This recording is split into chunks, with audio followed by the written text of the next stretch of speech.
Hello मेरे प्यारे बच्चों, आप सब कैसे हैं। आपका अपना YouTube channel SK topper zone में आपका स्वागत है, आपका अभिनंदन है।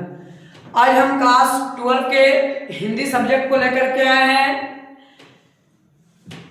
अब देखिएगा क्या पढ़ाने वाले हैं।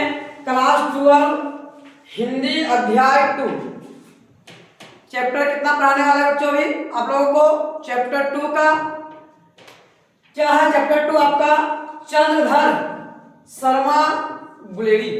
चंद्रधर शर्मा गुलेरी जो कि यह लिखा क्या है जरा सुनो। उसने कहा था, उसने कहा था का लेखक कौन है। चंद्रधर शर्मा गुलेरी जो है उसने कहा था का लेखक है।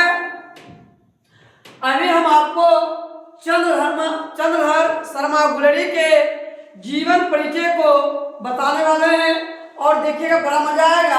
उसके बाद फिर हम आपको इससे रिलेटेड पूरा ऑब्जेक्टिव को भी बताएंगे, है ना।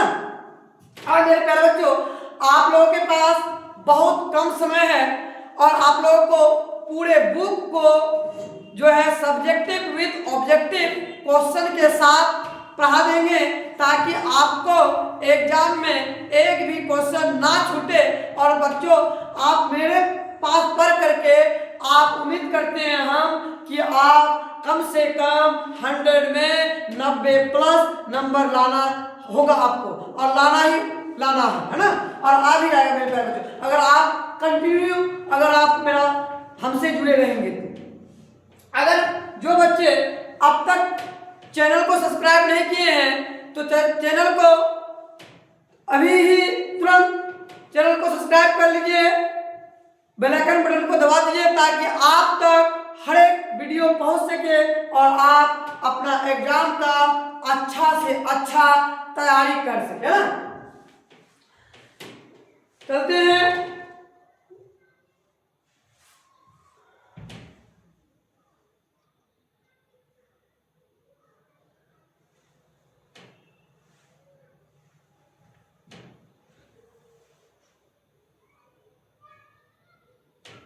मेरे प्यारे बच्चों, चंद्रधर शर्मा गुलेरी, चंद्रधर शर्मा गुलेरी इसके द्वारा जो लिखा गया है उसने कहा था।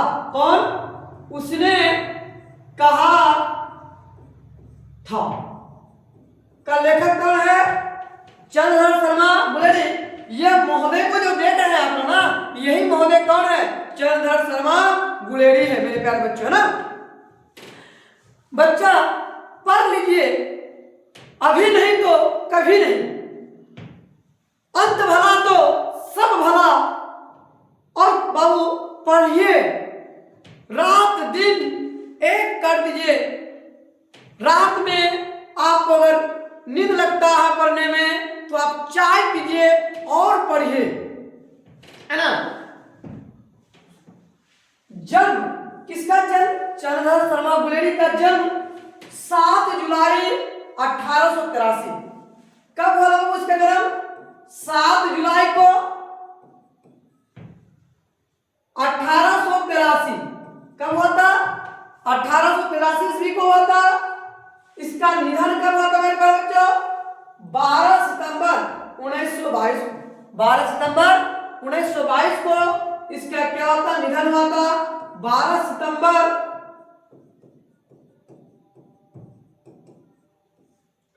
1922। आप जो है जन्म और मृत्यु दोनों को अच्छा से याद रखिए, है ना।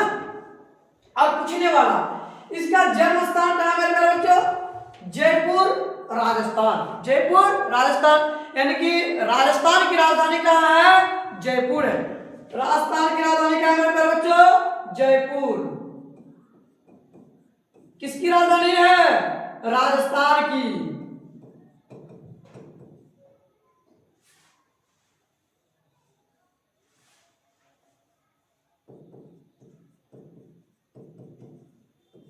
है ना।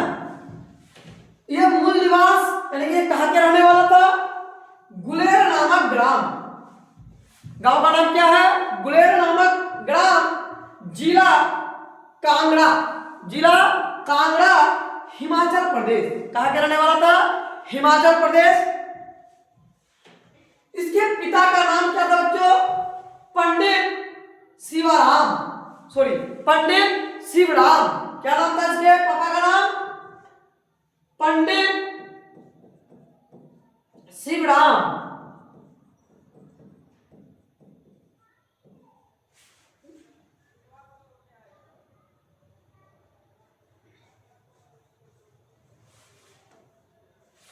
क्या था नाम? पंडित शिवराम।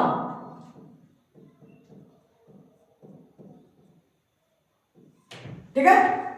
अब चलो बच्चों, इसका शिक्षा कहां तक हुई थी? बचपन में संस्कृत की शिक्षा की। बचपन में क्या किया? संस्कृत की शिक्षा किया। 1899 में, कितना 99 में? 1899 में इलाहाबाद तथा कोलकाता, जो कि अब इलाहाबाद को किस नाम से जाना था मैं बच्चों?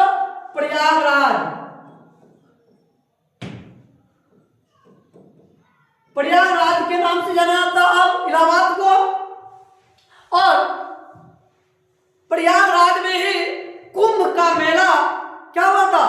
लगा था, जो कि पूरे भारत के लोग स्नान करने के लिए गए थे कुंभ मेला में।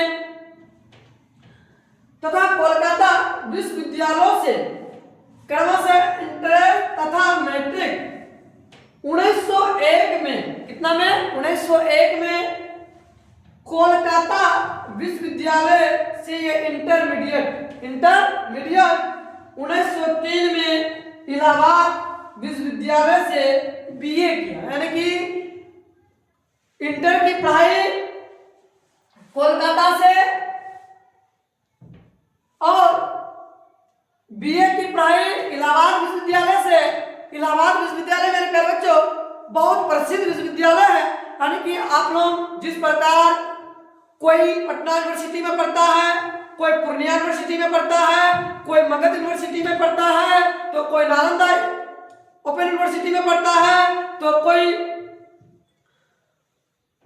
और भी यूनिवर्सिटी में पढ़ता है। यूनिवर्सिटी को ही हम लोग क्या कहते हैं? विश्वविद्यालय कहते हैं। इसकी वृत्ति क्या थी मेरे बच्चों? 1904 में जयपुर दरबार की ओर से खेतरी के नाबालिग राजा, कौन राजा? नाबालिग का मतलब जिसका उम्र पूरा ना हुआ हो, यानी कि उम्र से पहले कोई क्या कहते हैं? नाबालिग कहते हैं। यानी कि आप 14 वर्ष के बच्चे को क्या कहते हैं सर लोग? नाबालिग कहते हैं। और अभी के टाइम में जो है 18 वर्ष से पहले के उम्र के बच्चे को, लड़कियों के लिए क्या है? वह नाबालिग है। 18 वर्ष के बाद आप शादी विवाह का काम करवा सकते हैं, 18 वर्ष से पहले नहीं करवा सकते। यानी कि वह क्या घोषित होगा? नाबालिग घोषित होगा। राजा जयसिंह के अभिभावक बनकर मेयो कॉलेज अजमेर, यह अजमेर में एक दरगाह, वह दरगाह का नाम क्या है? अजमेर शरीफ के नाम से जाना जाता है। वह ख्वाजा मोइनुद्दीन चिश्ती का क्या है? दरगाह है। अजमेर में आ गए जयपुर भवन छात्रावास का मतलब क्या होता है मेरे प्यारे बच्चों? छात्रावास का मतलब होता है हॉस्टल। क्या होता है? हॉस्टल, जहाँ विद्यार्थी लोग रह करके क्या करते हैं? पढ़ाई लिखाई करते हैं। हम लोग भी बाबू, हम भी क्या किए? छात्रावास से ही रहकर अपना पढ़ाई लिखाई का काम किए हैं, है ना।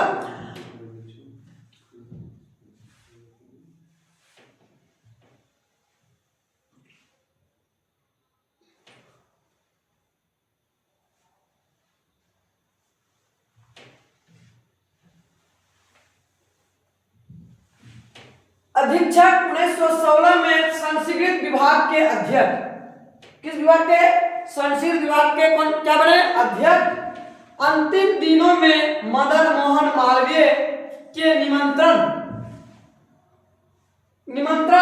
पर बनारस हिंदू विश्वविद्यालय, बनारस हिंदू विश्वविद्यालय कहाँ में प्यारे बच्चों? आपका जो है वह भी यूपी में पड़ता है। कहाँ पड़ता है? यूपी में। यूपी में बनारस हिंदू विश्वविद्यालय है के प्राचार्य विभाग के कार्यवाहक प्राचार्य तथा मनिंद्र चंद्र नंदी पीठ के प्रोफेसर। क्या पढ़े, ये सभी इसकी वृत्ति थी। अब चलते इसके संपादन काम पे। समालोचक क्या थे ये? समालोचक काशी नगरी प्राचरणी पत्रिका, है ना। इसकी अब रचनाएं क्या थी मेरे प्यारे बच्चों? कहानियां सुखमय जीवन, सुखमय जीवन। 1911 बुद्ध का कांटा, बुद्ध का कांटा 1911 और उसने कहा था, यानी कि आपको जो है क्लास 12 में लिखा गया जो पढ़ाएंगे वह किसके बारे? उसने कहा था। और यही उसने कहा था के लेखक कौन है? चंद्रधर शर्मा गुलेरी, चंद्रधर शर्मा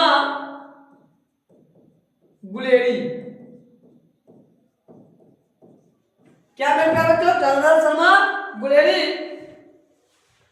प्राच्य विद्या, इतिहास, पुरातत्व, भाषा विज्ञान और समसामयिक विषयों पर निबंध लेखन, विषयों पर क्या क्या हुआ? निबंध लेखन। कछुआ धर्म, कौन धर्म बाबू? कछुआ धर्म। मॉरिशस, मिहू, कुटवा, पुरानी हिंदी, पुरानी हिंदी। भारतवर्ष, डिंगल, संस्कृत की टिप रानी, टिप रानी, देवानंद, प्रिय इत्यादि प्रमुख निबंध इनके थे। किनके? चंद्रधर शर्मा गुलेरी जी के। इनके अतिरिक्त अनुवादों की बात, इनके अतिरिक्त अनुवादों की बात, खोज की खाज, क्रियाहीन हिंदी, वैदिक भाषा, कौन भाषा में प्यारे बच्चों? वैदिक भाषा में प्राकृत आदि टिप्पणियां भी प्रकाशित की। ये क्या क्या टिप्पणियां भी प्रकाशित किया? अंग्रेजी में ये पोयम बाय भास, ये commentary on Waterson, Kamasutra, the literary criticism आदि निबंध का भी ये क्या क्या लिखा? ये कौन? चंद्रधर शर्मा गुलेरी। देश प्रेम को लेकर कुछ कविताएं भी लिखी, देश प्रेम को लेकर के कुछ कविताएं भी लिखी। मेरे प्यारे बच्चों, हिंदी साहित्य के जितने भी महान लेखकार हैं वह सभी जो है देशभक्त होते हैं, देश प्रेमी होते हैं। क्या होते हैं? देश प्रेमी होते हैं, देशभक्त होते हैं। और हम लोग भी बाबू क्या है? देशभक्त हैं, देश प्रेमी हैं। पहले देश तब फिर अपना वेश, है ना।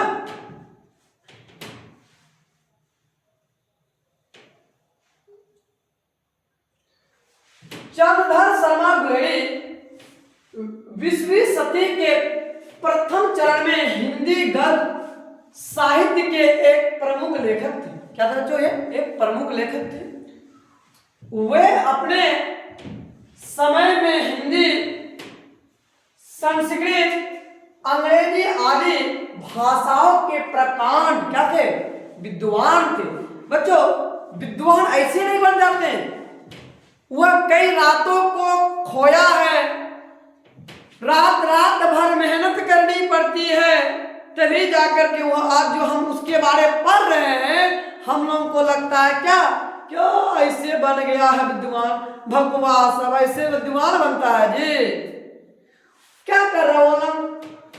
लिख करके गया और हम लोग क्या कर रहे हैं सर? पढ़ रहे हैं और पढ़ा रहे हैं, है ना। और लेकिन आज प्राकृत, अपभ्रंश आदि भाषाओं में भी उनकी गहरी गति थी। उनकी क्या थी? गहरी गति थी। पुरातत्व, इतिहास, भाषा शास्त्र आदि विषयों का। बच्चों, पुरातत्व एक वर्ड आया, पुरातत्व का मतलब क्या होता है ना? पुरातत्व आपको इंटर में जिसका जो भी बच्चा का सब्जेक्ट आर्ट्स है उसको फर्स्ट चैप्टर में दिया गया। पुरातत्व का मतलब होता है कि मिट्टी के अंदर से खोजा गया वस्तुओं को क्या कहते हैं? पुरातत्व कहते हैं। शॉर्ट में समझो। और ऐसे तो उसके बारे में तो बहुत कुछ बताना होगा, तो फिर भी नहीं खत्म होगा। का उनका ज्ञान अपने समय में अद्यतन और तलस्पर्शी माना जाता था। ठीक है बच्चों, थोड़ा खांसी हो गया। साहित्य के अतिरिक्त अपनी अभिरुचि के अन्य विषयों पर उन्हें हिंदी में निबंध लेखक टिप्पणियां बराबर लिखी, यानी कि टिप्पणियां बराबर लिखी। वे द्विवेदी युग के एक प्रमुख निबंधकार और बहुमान्य विद्वान थे। बच्चों, द्विवेदी किसको कहते हैं ना? द्विवेदी का मतलब जिस व्यक्ति को दो वेद का संपूर्ण ज्ञान हो, उसको क्या कहते हैं लोग? द्विवेदी कहते हैं। यानी कि और ऐसे आपको वेद कितना है? आपका जो है वेद वो 4 है। कौन कितने हैं? 4 है। आपका सामवेद, यजुर्वेद, ऋग्वेद और एक होता अर्थवेद है। और अर्थवेद को हम लोग क्या कहते हैं? जादू टोना के वेद कहते हैं। ठीक है। गुण और विदग्ध, हास परिहास तथा व्यंग से परिपूर्ण अपनी कलात्मक भाषा शैली को देखते हुए वे अपने समय से बहुत आगे दिखाई पड़ती है ना। वस्तुतः वे अपने युग के अत्यंत प्रभावशाली और समर्थ क्या थे? लेखक थे। गुलेरी जी ने कुल तीन ही कहानियां लिखी। गुलेरी जी कितने कहानी लिखे थे मेरे प्यारे बच्चों? 3 कहानी लिखी है। और उन्हें की बल पर कहानीकार के रूप में हिंदी में अमर हो। उनकी कहानियां विषय वस्तु, भाषा शैली और शिल्प के कारण अपने समय से बहुत आगे की रचनाएं प्रतीत हुई, है ना। मेरे प्यारे बच्चों, आप लोगों को जो है चंद्रधर शर्मा गुलेरी की जीवनी को अच्छा से आप पढ़ लीजिएगा। और एक बार नहीं, वीडियो को आप 5 बार सुनिएगा, ताकि आपको हर एक चीज क्या रहे? माइंड में सेटअप रहे और एग्जाम में बैठे और खट खट मार दे, है ना। मेरे प्यारे बच्चों, कहता है समय के पास इतना समय नहीं है कि वे आपको दोबारा समय दे सके। इसलिए कहता है ना कि आपके पास बाबू समय है अभी, इसलिए आप पढ़िए। अगर आप नहीं पढ़िएगा तो समय के पास उतनी समय नहीं है कि आपको वह क्या करेगा? फिर से दोबारा समय देगा, है ना। मेरे प्यारे बच्चों, अब तक जो भी बच्चों अब तक चैनल को सब्सक्राइब नहीं किए, जल्दी चैनल को सब्सक्राइब कर लीजिए, बेल आइकन बटन को दबा दीजिए, ताकि आप तक हर एक वीडियो पहुंच सके और आप अपनी पढ़ाई को अच्छी तरह से कर पाए और 100 में 100 लाने का भी काम करेंगे ना। और बच्चों, रात दिन एक कर दीजिए, ठीक है। अब चलते हैं इसका ऑब्जेक्टिव की ओर। तो देखो बच्चों, क्या है, अभी जो है आप लोग को ऑब्जेक्टिव पढ़ाना है ना। उसने कहा था कि ये जो है इसमें चंद्रधर शर्मा गुलेरी द्वारा लिखा गया है। इसमें एक लहना सिंह, बोधा सिंह, इसमें बहुत बड़ा इन लोगों का क्या रोल है? इन्हीं लोगों का रोल है ना। तेरी कुरमाई हो गई किस कहानी से संबंधित? कुरमाई का मतलब समझते हो? कुरमाई का मतलब होता है मेरे प्यारे बच्चों सगाई। क्या होता है? सगाई। कुरमाई का मतलब सगाई होता है। जिस प्रकार एक हम लोग का भी जो है गांव समाज में क्या होता है? सगाई होता है लड़का लड़की का, ठीक है। तो इसका तो कहानी संबंध है, किसने कौन सी कहानी संबंध है? उसने कहा था। इसका आंसर क्या होगा मेरे प्यारे बच्चों? उसने कहा था, है ना। हिंदी कहानी के विकास में मील का पत्थर, किसका पत्थर? मील का पत्थर कौन सी कहानी से माना जाता है? तो वह है आपका उसने कहा था। कौन है? उसने कहा था। अभी आपको जस्ट हम जीवन परिचय के बारे, इस कहानी के बारे में पढ़ाएं। चंद्रधर शर्मा गुलेरी की कहानी है। कौन सी कहानी है? उसने कहा था। आपका आंसर नंबर क्या बच्चों? डी है। आपका आंसर नंबर डी है। उसने कहा था कहानी है। यह कैसी कहानी है बच्चों?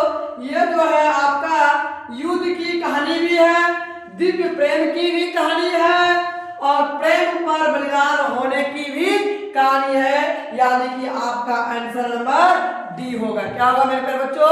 Answer number D. Answer number D में इनमें से सभी होगा, है ना। इनमें से कौन सी रचना गुलेरी जी की नहीं है? तो आपको कौन बोला नहीं है? आप पहले ऑप्शन छांटने के सीखिए। सुखमय जीवन, सुखमय जीवन जो है उसका है। बुद्ध का कांटा भी नहीं है। उसने कहा था तो है ये है, यानी कि आपके हारे को परिणाम, ये आपका क्या आंसर नंबर डी होगा मेरे प्यारे बच्चों।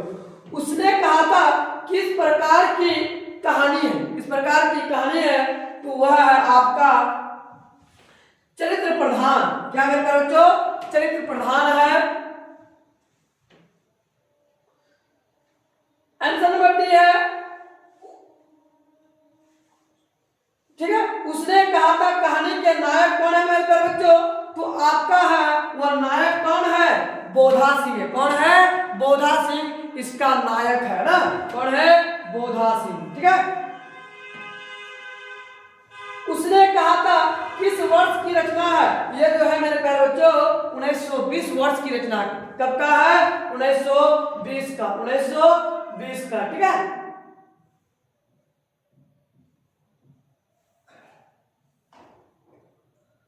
उसने कहा था कहानीकार कौन है? जो है चंद्रधर शर्मा गुलेरी। कौन है बच्चों?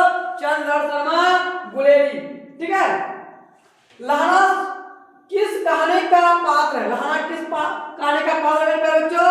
उसने कहा था का। किसका था? उसने कहा था का, ठीक है। बहुत इजी है और आप लोग एक बार अच्छा से आप लोग वीडियो को पढ़ लीजिएगा बाबू, वीडियो को देख लीजिएगा, क्लास को देख लीजिएगा तो आपका एक भी क्वेश्चन नहीं छूटेगा। चंद्रधर शर्मा गुलेरी किसके अभिभावक बनकर मियो कॉलेज अजमेर में आए? तो वह आपका कौन सा आंसर होगा बाबू? खेतरी के नाबालिग राजा जय सिंह के, है ना। किसके थे? खेतरी के राजा जय सिंह, है ना। उसने कहा था शीर्षक कहानी में यह किसने कहा कि आज उद्यमी उठ सगड़ी में कोले डाल, है ना। तो ये जो है आपका बच्चों सूबेदारनी। कौन कहा था? सूबेदारनी जी कही थी, है ना। यानी कि ठीक सूबेदारनी किस कहानी के पात्र है? वो जो है बच्चों सूबेदारनी कौन थे? सूबेदारनी जो है वो जो है आपका सूबेदार की कौन थी? पत्नी थी ना। उसने कहा था इसका आंसर ए होगा, आंसर नंबर बी होगा। वजीरा सिंह किस कहानी का पात्र है? उसने कहा था किसका है? उसने कहा था निमोनिया से मरने वाले को मुरब्बे नहीं मिला करते, यह युक्ति किस शीर्षक पाठ से है? यह भी आपको बाबू किससे है? उसने कहा था। उसने कहा था आंसर नंबर ए, है ना। आप लोग देखते चलिएगा बच्चों, क्योंकि अभी आप लोगों के पास समय बहुत कम है। पढ़िए अच्छा से, तन मन धन से पढ़िए मेरे बाबू, ठीक है ना। भगवान ज्यादा फैकल्टीवारी मत कीजिए, पढ़ाई के पीछे सजग हो जाइए, जगिए। अब नहीं तो कब जगोगे मेरे प्यारे बच्चों।